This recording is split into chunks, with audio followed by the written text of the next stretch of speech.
नमस्कार दोस्तों। जब से नरेंद्र मोदी देश के प्रधानमंत्री बने हैं, 2014 के बाद का जो इरा है वो नरेंद्र मोदी इरा कहा जाता है। तब से एक बहस लगातार चलती रहती है कि हु इज़ द बेस्ट, कि कौन बेहतर है। एनडीए का ये जो कार्यकाल है, जो लगातार दूसरे कार्यकाल में चल रहा है, या फिर इससे पहले यूपीए के जो दो टर्म थे वो बेस्ट थे। और इन दो टर्म्स को लीड किया दो लोगों ने। यूपीए को लीड किया कांग्रेस के डॉक्टर मनमोहन सिंह ने, बहुत बड़े अर्थशास्त्री थे, रिजर्व बैंक के गवर्नर भी रहे। और 2014 से बाद का दौर जो नरेंद्र मोदी का है वो एक हार्ड को एक पॉलिटिशियन जो कि 20 साल तक अपना चीफ मिनिस्टरशिप का अनुभव लेकर आए लगभग, और उसके बाद देश के प्रधानमंत्री बनते हैं। सोशल मीडिया पर लगातार डिबेट्स होती रहती हैं कि दोनों में से कौन सर्वश्रेष्ठ है। अब चूंकि दो अलग अलग बड़ी बड़ी राजनीतिक दलों को रिप्रेजेंट करते थे या करते हैं, तो इसलिए इन राजनीतिक दलों के बीच भी ये प्रतिस्पर्धा रहती है कि हम बेहतर हैं, हम बेहतर हैं, ये सब कोशिशें चलती रहती हैं। देखिए, कांग्रेस कहती है कि Manmohan Singh best prime minister थे।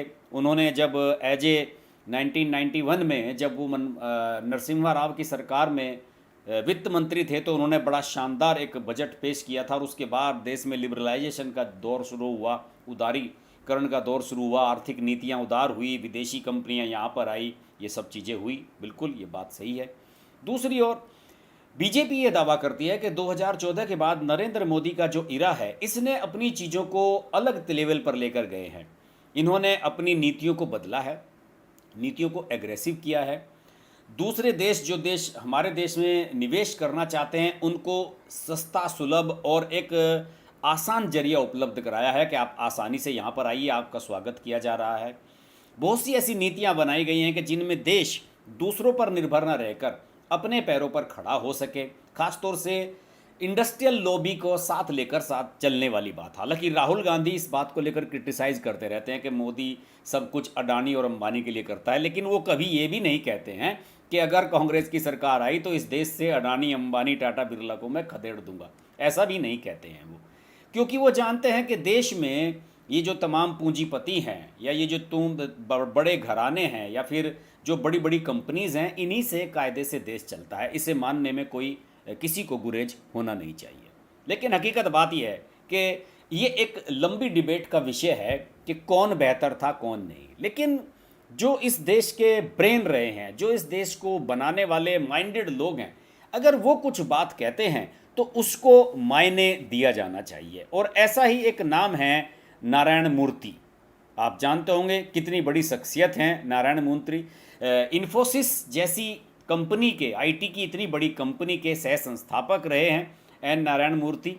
और इनकी कोई भी बात होती है तो उस पर वैल्यू होती है। ये कल अहमदाबाद में थे, यानी कि फ्राइडे को ये अहमदाबाद में थे, और यहाँ पर जो भारतीय प्रबंधन संस्थान है, Indian institute of management IIM Ahmedabad, उसमें युवा उद्यमियों जो स्टार्टअप को लेकर बातें हो रही थी, जिसमें और छात्रों के साथ इन्होंने एक कन्वर्सेशन में भाग लिया, एक वार्तालाप में भाग लिया। इनसे कुछ क्वेश्चंस भी किए गए, इनसे बातचीत भी हुई, और उसी समय कुछ छात्रों ने इनसे सवाल पूछा तो उसके जवाब में इन्होंने कुछ चौंकाने वाली बातें कही।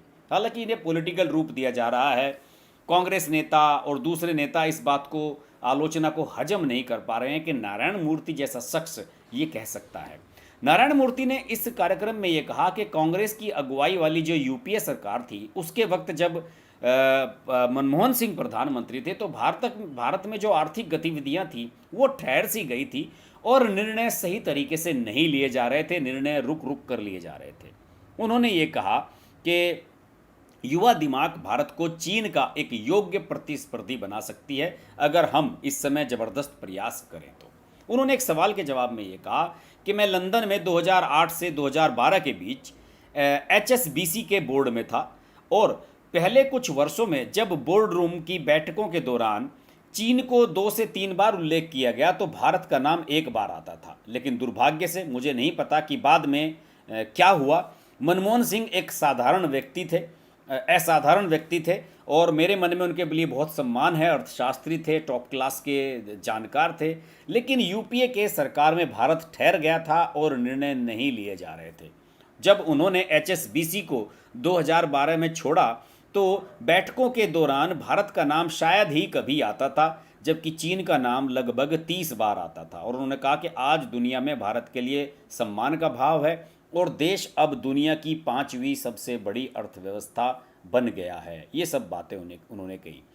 IIM में स्टार्टअप कंपास पुस्तक के लेखकों के साथ उन्होंने चर्चा के दौरान कही और उन्होंने कई और भी बातें कही। उन्होंने कहा कि निर्णय लेने में देरी के कारण देश की अर्थव्यवस्था को नुकसान हुआ और उन्होंने कहा कि मनमोहन सिंह वित्त मंत्री रहते हुए 1991 के आर्थिक सुधार और वर्तमान भारतीय जनता पार्टी के नेतृत्व वाली NDA सरकार की मेक इन इंडिया और स्टार्टअप इंडिया जैसी योजनाओं ने देश की अर्थव्यवस्था को मजबूत करने में मदद की है। लेकिन दुर्भाग्य से मुझे पता नहीं कि बाद में क्या हुआ। मनमोहन सिंह के लिए मेरे मन में सम्मान है, लेकिन उस समय भारत का आर्थिक विकास ठप हो गया था और निर्णय जल्दी नहीं लिए जा सके थे। उन्होंने कहा कि मनमोहन सिंह को उपलब्धियों का श्रेय मिलना चाहिए, लेकिन उनके समय में सारी चीज़ें उस गति से नहीं चल पा रही थी जिस गति से वो चलनी चाहिए थी। उन्होंने ये भी कहा, युवाओं से ये भी कहा कि जब मैं आपकी उम्र का था तब ज़्यादा जिम्मेदारी नहीं थी, क्योंकि न तो मुझसे और न ही भारत से ज़्यादा उम्मीदें की जाती थी। आज उम्मीद है कि आप देश को आगे ले जाएंगे और मुझे लगता है कि आप लोग जो युवा लोग हैं भारत को चीन के समक्ष उसे टक्कर देने वाला एक योग्य प्रतियोगी बना देंगे। उन्होंने कहा कि चीन ने केवल 44 वर्षों में भारत को बड़े अंतर से पीछे छोड़ा है। चीनी अर्थव्यवस्था भारत से 6 गुना बड़ी है। 1978 से 2022 के बीच 44 सालों में चीन ने भारत को बहुत ज़्यादा पछाड़ दिया है। 6 गुना ज़्यादा बड़ा होना कोई चुटकुला नहीं है और यदि आप लोग मेहनत करते हैं तो भारत भी वैसा ही सम्मान पाएगा जैसा आज चीन को मिल रहा है। नारायण मूर्ति का ये जो बयान है, मुझे लगता है कि काफ़ी हद तक ये रिफ्लेक्ट करने में सफल कर रहा है कि अगर आप योग्य प्रशासक हैं, भले ही आप में कितनी भी काबिलियत है, आपने कितनी भी पढ़ाई की है, कितनी भी आपके अंदर योग्यता है, लेकिन आप अगर निर्णय समय पर नहीं लेते हैं तो उस योग्यता का कोई मतलब नहीं है। नरेंद्र मोदी में और मनमोहन सिंह में यही एक बेसिक फ़र्क है। मनमोहन सिंह फैसला लेने के लिए लंबे प्रोसेस से गुजरते थे, कांग्रेस अध्यक्ष सोनिया गांधी के पास जाते थे, फाइल लेकर वहाँ से चेक कराते थे, तब उनकी मंजूरी के बाद या उनकी जो खास सलाहकार मंडली थी सोनिया गांधी की, उनकी सलाह के बाद फैसला लेते थे। लेकिन Narendra Modi one man show हैं, जो मन में आता है उसे तुरंत इम्प्लीमेंट कर देते हैं और इम्प्लीमेंट करने का फैसला ले लेते हैं। देखिए, नोटबंदी का फैसला सब लोग जानते हैं कि उन्होंने तत्कालीन वित्त मंत्री अरुण जेटली को विश्वास में नहीं लिया था और मिनट भर में ये फैसला ले लिया था। दुष्परिणाम के बारे में नहीं सोचते, इसका जो क्या कहना चाहिए कि रिपरकेशंस जो क्या होंगे वो भी इसके बारे में नहीं सोचते।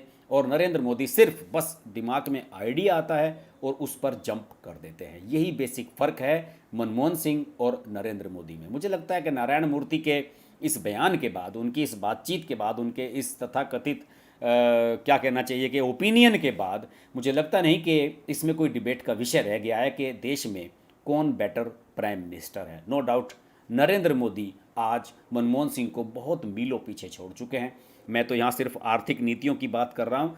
अगर आप विदेश नीति की बात करें तो भारत ने वो कर दिखाया है जो आज तक कभी नहीं हुआ है। इस पर फिर कभी चर्चा करेंगे। आज के वीडियो में बस इतना ही। अगर ये वीडियो अच्छा लगे इसको लाइक कीजिए, शेयर कीजिएगा दोस्तों को सोशल मीडिया के माध्यम से। और अगर मेरा चैनल पसंद आ रहा है आपको तो भाई इसको सब्सक्राइब कर लीजिए, और अगर सब्सक्राइब कर लिया है तो नोटिफिकेशन के लिए बेल आइकन जरूर प्रेस कर लीजिएगा।